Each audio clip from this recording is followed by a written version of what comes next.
Hello and welcome. We are going to be discussing the logistics of the Nakarthan Empire and how it was able to secure its borders. If you want to know what the Nakarthan Empire was, please watch the video I made, which I will put at the end of this video. So to start, we gotta understand what the Nakarthan Empire was. A huge oversimplification. The Nakarthan Empire was a huge empire, with borders ranging from across the continents. This meant that holding these lands would be expensive over time, especially for lands much farther away from the capital. This is in 320, the map on the right. 320 of the Second Era, right after King Marcus dies and the Numor family takes over. More about them in a future video. The Anvin Guard. The Anvin Guard was a military group of former and retired soldiers. Their main job was to man watch posts, guard important convoys, and ensure that the roads were safe. The Anvin Guards were created in 263 of the Second Era by Marcus, who wanted his roads to be secured from raids. So, to heavily oversimplify, he joined the army, and many of them decided that they wanted to have a military job, especially those who couldn't find life back at home. So, the Advent Guard, which numbered in the tens of thousands, was a possible choice. Now, don't think of the Advent Guard as some united organization.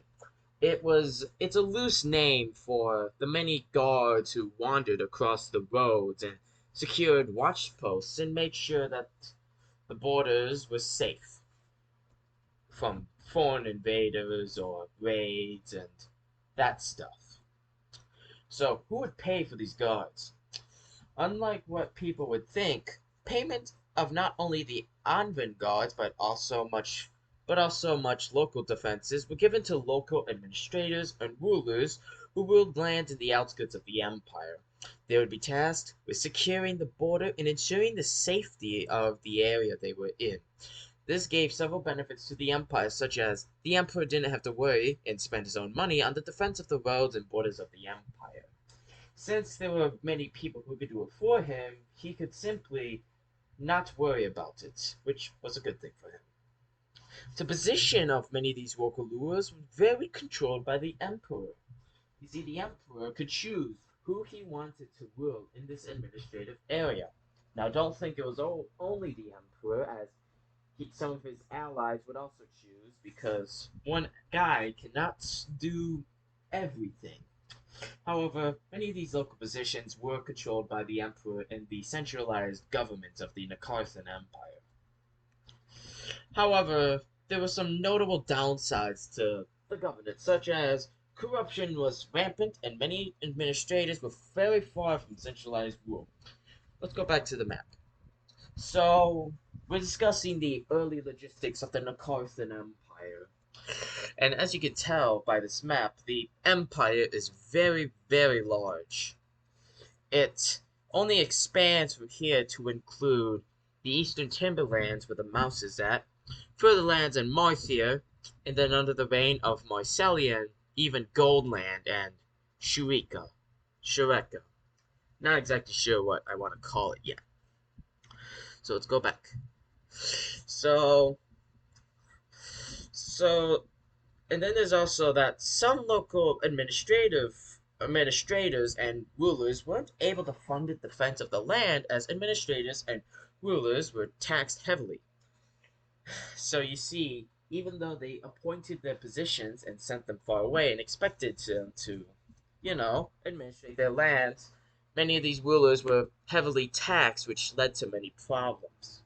There were some periods of times in which, for the safety of their borders and to prevent riots, they would cut or reduce the taxes so that the administrators could do more effective or to gain support of them. But one more thing is that the lack of a centralized military presence is that these rulers and administrators were able to do things their own way. Some cases of essentially lying to the emperor about the frontiers, especially in an area where the emperor didn't particularly care at, would happen. This would happen very much so far off into lands like Timberland, where, well, some of these local rulers, due to geography and just the fact that they were far from centralized rule, could pretty much do whatever they wanted. All they had to do was send a tax, which sometimes didn't even have to happen because the emperor, the local ruler, I mean, could just say that the thing was on its way and it never came because, well, it got attacked on the way, which did happen plenty of times. And what's the solution? Well, there was no solution, but there were ways to reduce the problem, such as sending relatives and powerful allies to ensure the loyalty of the emperor's subjects. Sometimes the emperor himself would come down to these areas and ensure, but he oftentimes sent people who didn't have a job or who wanted to go down there for him.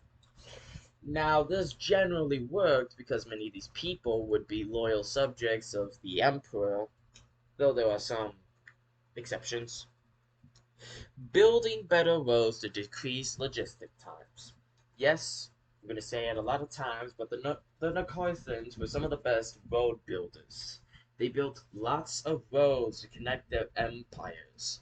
So, to build more roads, and they could easily maintain them with the avant garde, and, well, the Nakarthan Empire was very rich.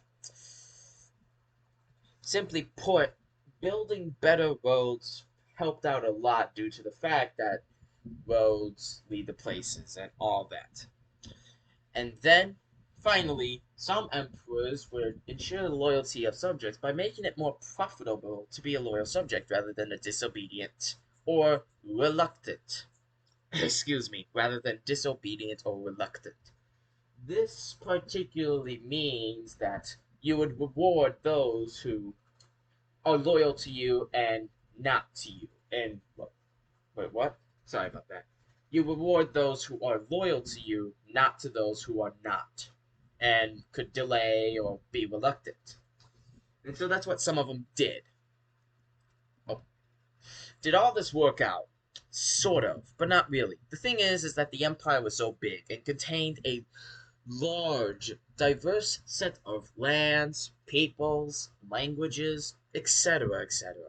And with the dominant elite class mainly being Northens with a bit of locals, this caused many revolts to happen, which disturbed a lot of things and caused local rulers to oftentimes get bankrupt or things didn't go right for them. This circle of rule also meant that the emperor had to be a powerful and influential figure with large armies and huge sway in the politics of the land. Weak emperors could be taken advantage of, and if the emperor was weak, then things would go bad, as the future would soon find out. So, yeah, that's really it. Thank you for watching.